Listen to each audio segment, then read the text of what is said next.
नमस्कार दोस्तों। इसके पहले 2 टेस्ट हम संविदा वर्ग 3 के बच्चों के लिए ले चुके हैं। ये मेरा तीसरा टेस्ट है और इसके रूल्स आपको पता है कि मैं आपको 20 प्रश्न दे रहा हूँ आज के टेस्ट सीरीज में, और इसकी आंसर की आपको 2 घंटे के अंतर्गत बनाकर मेरे व्हाट्सएप नंबर पर भेजनी होगी, जिसके आंसर मैं आपको कल बताऊँगा और परसों फिर मैं आपके सामने नए प्रश्न लेकर के आऊँगा। तो देखिएगा, पहला प्रश्न है, निम्नलिखित में से कौन सा अभिक्रमित अनुदेशन का सिद्धांत है। अभिक्रमित अनुदेशन स्किनर से जुड़ा हुआ सिद्धांत है और ये आपका किससे यहाँ पर रिलेट करता है, ऑप्शन में देख करके आपको बताना है। अभिक्रमित अनुदेशन के बारे में प्रोग्राम्ड लर्निंग के नाम से भी आपका जाना जाता है। दूसरा प्रश्न देखिएगा, थॉर्नडाइक के यहाँ पर उद्दीपन अनुक्रिया सिद्धांत में सीखने की प्रक्रिया में क्या महत्वपूर्ण नहीं है।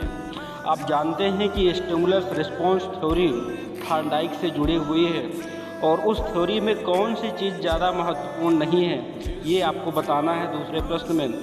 तीसरा प्रश्न देखिएगा, निम्नलिखित में से किस प्रकार की अधिगम को गेने ने अपने अधिगम सोपानकी में सर्वाधिक निम्न स्थान पर रखा है। ये दोस्तों, गेने को कई किताबों में गेगने भी लिखा रहता है, तो गेगने के सीखने के जो यहाँ पर प्रकार बताए हैं, सीखने के स्तर बताए हैं, उसमें से सबसे निम्न स्तर कौन सा है, ये आपको बताना है। नेक्स्ट प्रश्न देखिएगा, शिक्षण के दौरान आवाज़ में यहाँ पर उतार चढ़ाव किसका उदाहरण है। शिक्षण के दौरान आवाज़ में यहाँ पर उतार चढ़ाव किसका उदाहरण है, आपको बताना है छांट करके। नेक्स्ट प्रश्न देखिएगा, बोली जाने वाली भाषा की सबसे छोटी इकाई कौन सी है। ये आपको मनोविज्ञान में बार बार आता रहता है, उससे जोड़ करके बताना है, न कि हिंदी जैसा सोचना है आपको। नेक्स्ट देखिएगा, निम्न में से कौन सा संप्रेषण प्रक्रिया का तत्व नहीं है। ठीक है, तो यहाँ पर जो है संप्रेषण कौशल आप जानते ही हो, आपस में बोलचाल या बात करना, वही संप्रेषण प्रक्रिया है। उसमें से कौन सा तत्व इससे जुड़ा हुआ नहीं है, इसका आंसर आपको बताना है।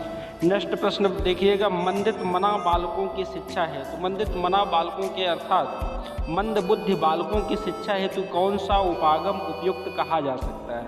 उपागम का मतलब भी जानते हैं, अप्रोच होता है, तो ये बताना है कि कौन सा सर्वाधिक महत्वपूर्ण है। नेक्स्ट प्रश्न देखिएगा, निम्न में से कौन सा कथन सत्य नहीं है।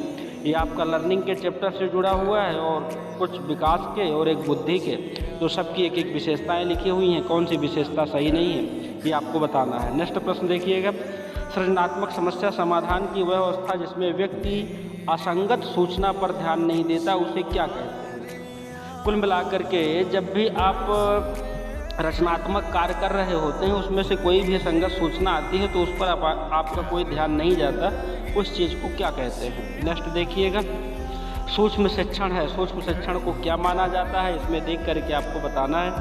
नेक्स्ट देखिएगा, निम्न में से कौन सी शिक्षण विधि प्रजातांत्रिक नहीं है। प्रजातांत्रिक का मतलब लोकतांत्रिक है, कि कौन सी लोकतांत्रिक शिक्षण विधि नहीं है, ये आपको देख करके बताना है। लोकतांत्रिक अर्थात राजतांत्रिक कौन सी विधि है, ये देखना है। शैक्षिक उद्देश्यों के ब्लूम्स के वर्गीकरण के भावनात्मक पक्ष से निम्न में से कौन सा स्तर संबंधित नहीं है। ब्लूम्स की टैक्सोनॉमी, ब्लूम्स के वर्गीकरण में आपको शैक्षिक उद्देश्य बताए गए हैं, उसे देख करके ये आपको प्रश्न बताना है। और ध्यान रखना है, नकल बिल्कुल भी नहीं करनी है, ठीक है। और नकल करके भी क्या करोगे, यहाँ थोड़ी ना नौकरी मिल जानी है आपको, इसलिए कोशिश करो कि अच्छे से सीखा जाए चीज़ों को। नेक्स्ट प्रश्न देखिएगा, अधिगम प्रक्रिया उद्दीपन और किसके बीच की संगति है। उद्दीपन के साथ और कौन सी चीज़ जुड़ी होती है, ये आपको बताना है। नेक्स्ट देखिएगा, कौन से शिक्षण विधि प्रगतिवादी सिद्धांतों पर आधारित है। ठीक है, तो प्रगतिवादी शिक्षा आपको पता है, उससे जोड़ करके उसको बताना है आपको। नेक्स्ट देखिएगा, FIACAS के साथ मूल रूप से कौन सा संबंधित है। FIACS, इसको बताना है कि सिद्धांत किससे जुड़ा हुआ है। कौन सा व्यक्तिगत मापन की प्रक्षेपी तकनीकी है, इनमें से देखकर बताना है कि कौन सी मापन की प्रक्षेपी तकनीक है। व्यक्तित्व मापन की तकनीकों को 2 भागों में बांटा जाता है, आप जानते हो। नेक्स्ट, प्रतिभाशाली बच्चों की पहचान की विधि है। प्रतिभाशाली बच्चों को कैसे पहचाना जा सकता है, उपरोक्त में से देख करके बताना है। नेक्स्ट, अभ्यास द्वारा सीखना जिसका परिमार्जन है वह है। परिमार्जन का मतलब शुद्ध करना है, तो बताना है आपको कि अभ्यास के द्वारा हम किसको शुद्ध करते हैं। उपचारात्मक विधि का प्रयोग जिनके लिए किया जाता है वह है। उपचारात्मक विधि का प्रयोग निम्न में से किस प्रकार के बच्चों के लिए किया जाता है, ये आपको बताना है। और अंतिम प्रश्न है, निम्नलिखित में से किस कारक का सीखने पर सबसे कम प्रभाव पड़ता है। तो जी, आपको प्रश्न का उत्तर देना है, ध्यान रखना है 9 बजे के पहले पहले ही आंसर की बनाकर भेजनी।